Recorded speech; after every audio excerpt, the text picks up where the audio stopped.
Hi viewers, இந்த வீடியோவில் தாய்க்கிழவி படத்திற்கு பத்திரிகைகள் என்ன விமர்சனம் கொடுத்துருக்காங்க அப்படின்றதான் பார்க்க போகிறோம். சிவகார்த்திகேயன் ப்ரொடக்ஷனில் சிவகுமார் முருகேசன் இயக்கத்தில் ராதிகா சரத்குமார் நடிப்பில் உருவான படம் தான் தாய்க்கிழவி. இந்த படத்தில் இளவரசு, முனிஷ்காந்த், அருள்தாஸ், பாலசுப்ரமணியம், சிங்கம்புலி இவங்க எல்லாருமே முக்கிய கதாபாத்திரத்தில் நடிச்சிருக்காங்க. இந்த படத்தோட கதை என்னன்னு பார்த்தீங்கன்னா, காடுப்பட்டின்னு ஒரு கிராமத்தை காட்டுறாங்க. அதில் வந்துட்டு ராதிகா சரத்குமார் வந்துட்டு வட்டிக்கு விடுற தொழில் பார்க்குறாங்க. அங்கே இருக்கிற ஊர் மக்கள் எல்லாத்துக்குமே இவங்க வட்டி கொடுத்துட்டு அந்த வட்டியை அதட்டியும் வாங்குறாங்க. அதனால மொத்த ஊருமே இவங்க எப்படியாவது சாகணும் அப்படின்னு நினைக்கிறாங்க. ஆனால் இன்னொரு பக்கம் பார்த்தோம்னா, சொத்துக்காக அவங்களோட 3 பசங்களும் அவங்கள எப்படியாவது காப்பாற்றணும் அப்படின்னு நினைக்கிறாங்க.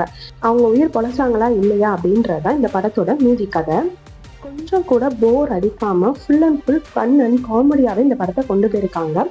அது மட்டும் இல்லாமல் ராதிகா அவங்களோட மொத்த எக்ஸ்பீரியன்ஸுமே இந்த படத்தில் காமிச்சிருக்காங்கன்னே சொல்லலாம்.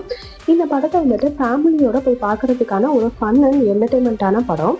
இந்த படத்துக்கு IMDb வந்துட்டு 8.9 ரேட்டிங் கொடுத்துருக்காங்க. இந்தியா டுடே 4 ரேட்டிங் கொடுத்துருக்காங்க. புதிய தலைமுறை 4 கொடுத்துருக்காங்க. டைம்ஸ் ஆஃப் இந்தியா 3.5 கொடுத்துருக்காங்க.